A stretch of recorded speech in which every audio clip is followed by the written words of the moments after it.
Today's gospel, my dear friends, is taken from Matthew chapter 13, verses 24 to 30. Jesus here proposes another parable to the crowds. The kingdom of heaven may be likened to a man who sowed good seed in his field. So he sowed good seed in his field. Now, while everyone was asleep, his enemy came and sowed weeds all through the wheat, and then went off. When the crop grew and bore fruit, the weeds appeared as well. The slaves of the householder came to him and said, "Master, did you not sow good seed in your field? Where have the weeds come from?" He answered, "An enemy has done this." His slaves said to him, "Do you want us to go and pull them up?"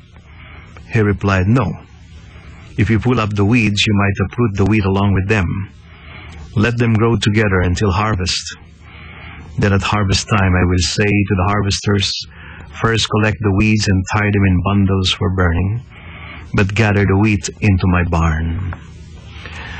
Another beautiful parable, my dear friends, and telling us exactly what will happen in the end of days, or also what happened at the beginning.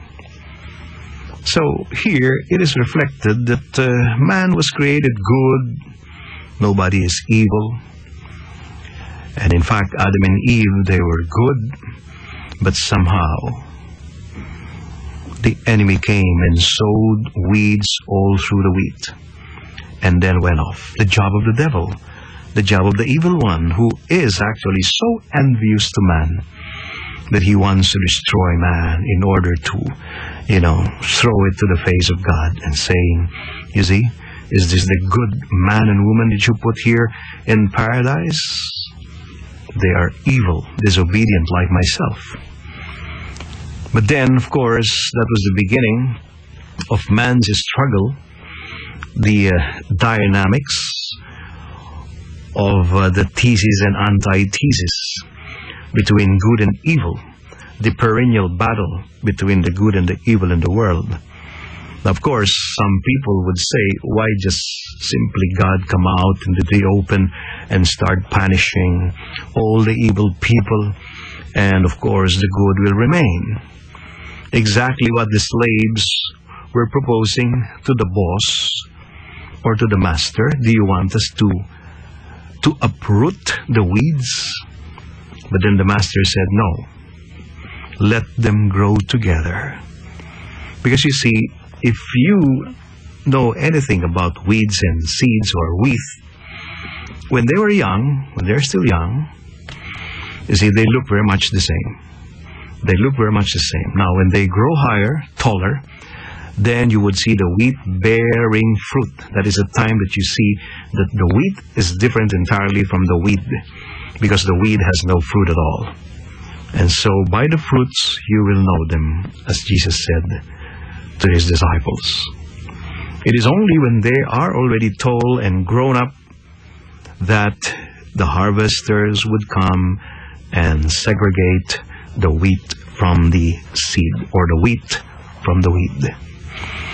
It tells us about the end of time, that we had to wait for the end of time before evil is totally defeated. But in the meantime, we had to bear the struggle in the world between good and evil. In fact, the challenge to all of us is how we cope with this struggle between good and evil, keeping ourselves on the side of the good. That is the challenge, but that is a reality. God allows it to grow together.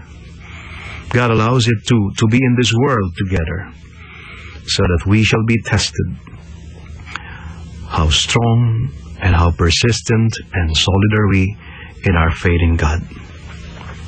So this is the challenge to all of us.